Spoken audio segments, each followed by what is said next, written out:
की दृष्टि से। तो सीधे मनीष कुमार पांडे के पास चलते हैं। मनीष जी, ये तस्वीर बहुत जरूरी थी, इसलिए हम ये दिखाना चाहते थे क्योंकि नेपाल में जो एक अजीब सी स्थिति बनी हुई थी और अब ये मान लिया जाए कि अंतरिम प्रधानमंत्री बन गया है, शपथ ले लिए, सुशीला कार्की वहां पर अंतरिम प्रधानमंत्री बन गई हैं, तो इसलिए हम वहां पर गए थे। आप अपनी बात पूरी कीजिए प्लीज। नहीं, सुशीला कार्की जी को पूरी बधाई है। और नेपाल में जो हालात पिछले दिनों हुए वो अच्छे नहीं थे, पड़ोसी देश के नाते। उम्मीद है कि नेपाल की जनता का विश्वास जीतेंगे। अंतरिम सरकार के प्रधानमंत्री के रूप में नेपाल में शांति आएगी और एक अच्छी सरकार वहां पर बनेगी। देखिए, मैं ये कहना चाह रहा था कि ये सारी चीजें जो भी, आप विकास पर क्यों नहीं बात करते? अभी तो स्नेहाशीष जी ने बहुत अच्छी अच्छी बातें की, लेकिन स्नेहाशीष जी जब राहुल गांधी घूम रहे थे तो उन्हें ये मुद्दे याद नहीं आए। उन्हें बाढ़ बिहार का याद नहीं आया, बाढ़ क्षेत्र नहीं याद आया।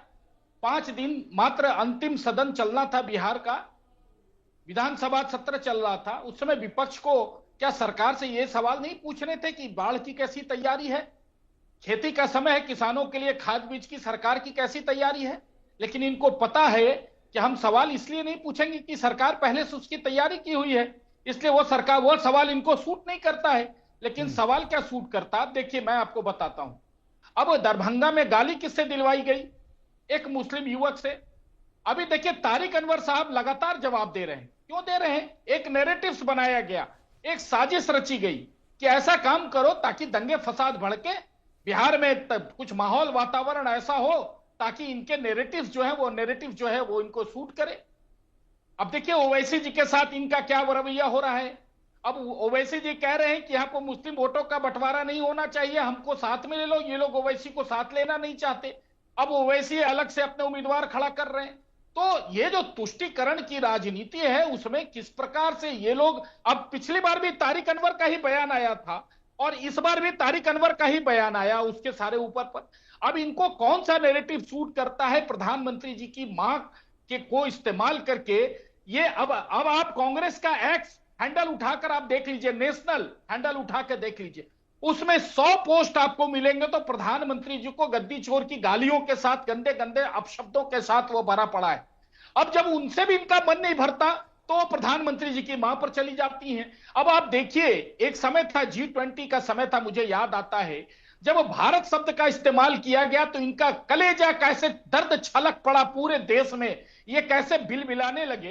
अरे भैया, आपको भारत मां के शब्दों पर, किसी की मां के शब्दों पर आपको इतना ऐतराज क्यों हो जाता है? आपको इतना दुख, इतनी तकलीफ आपको क्यों हो जाती है? ये आपकी पीड़ा समझ में नहीं आती, ना तो देशवासियों को समझ आती है, ना ही बिहार वासियों को समझ में आ रही है। और मैं तो आज भी चुनौती देता हूं कि बिहार के विकास पर बहस कीजिए ना। क्यों तेजस्वी यादव 17 महीने पर ही चुनाव लड़ना चाहते हैं? अपने पिताजी के 15 वर्षों पर चुनाव नहीं लड़ना चाहते?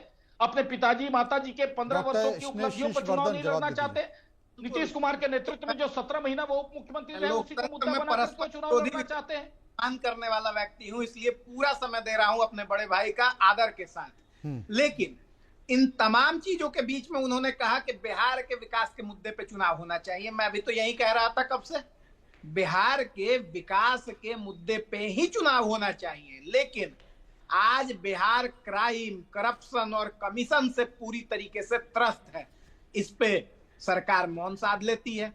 आज बिहार का बच्चा बच्चा जानता है कि बिना 50% कमीशन ये नीतीश सरकार में कोई भी काम नहीं होता है। सबको मालूम है कि अंचल कार्यालय से लेकर जिला कार्यालय तक चले जाइए, जिला अधिकारी के कार्यालय तक चले जाइए, कोई काम बिना कमीशन के नहीं होता है।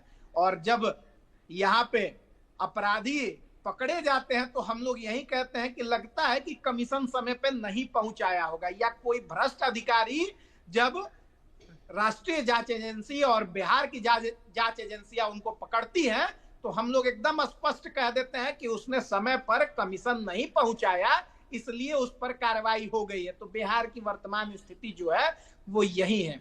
और इन्होंने कहा, बहुत अच्छा मुद्दा उठाया इन्होंने उम्मीद किया, ये बहुत बड़ी बात है कि राहुल गांधी जी ही बिहार की समस्याओं पे आवाज उठाएंगे। ये उम्मीद भारतीय जनता पार्टी के लोग हमारे नेता राहुल गांधी जी से करते हैं। ये हमारे लिए बड़प्पन है, ये हमारे लिए बड़ी बात है। और ये बात मैं स्पष्ट तौर पे कहना चाहूंगा कि बिहार की समस्याओं को सबको मालूम है कि राहुल गांधी जी ही उठा सकते हैं, तेजस्वी यादव जी ही उठा सकते हैं। वर्तमान सरकार के जो कारिंदे हैं, जो कार्यकर्ता है, वो नहीं उठा सकते हैं, उनमें साहस नहीं है। मंत्रियों को लखेदा जा रहा है। आज इन्हीं के सहयोगी जदयू में नंबर 2-3 का हैसियत रखने वाले श्रवण कुमार जी, आज नालंदा के बाद, उनके गृह क्षेत्र के बाद, आज उनको सहरसा में लखेद लिया। इनके एनडीए के कार्यकर्ता सम्मेलन हो रहे हैं, उन सम्मेलनों में चले जाइए, रोज माथा फुटौल हो रहा है। माथा फुटौल की स्थिति इतनी बन गई है कि अब कार्यकर्ता ही अपने नेता से त्रस्त हो गए हैं। नेता कोई बात नहीं सुनते हैं, नेता कमीशन खोजते हैं, पैसा खोजते हैं, और कार्यकर्ताओं की भी स्थिति बहुत भयावह हो गई है। मैं तो उम्मीद करता हूं कि मनीष पांडे जी जैसे और भी प्रखर वक्ता निकल के आए और राहुल गांधी जी से उम्मीद करें और नए नए मुद्दे दे कि बिहार के कौन कौन सी समस्याएं ऐसी हैं जिन पे हमारे नेता को आवाज उठानी चाहिए। हमारी जीत है, ये हमारे लिए बहुत बड़ी बात इन्होंने एक कॉम्प्लीमेंट दिया, और आने वाले समय में हम बिहार के तमाम मुद्दों को उठाएंगे। अभी क्षेत्रीय सम्मेलनों में हमारे नेता चलिए इंतजार करते हैं। अभी तो फिलहाल एक एआई जनरेटेड वीडियो आया है, आपने कहा कि तमाम मुद्दों को उठाएंगे, तो कितने वीडियो आएंगे उसका मैं इंतजार करूंगा। मनीष जी, मैं माफी चाहता हूं, समय का अभाव है। बहुत बहुत शुक्रिया करना चाहता हूं दोनों मेहमानों का जो मेरे साथ इस मुद्दे पर विस्तार से चर्चा कर रहे थे। फिलहाल अब बात करते हैं कुछ महत्वपूर्ण खबरों।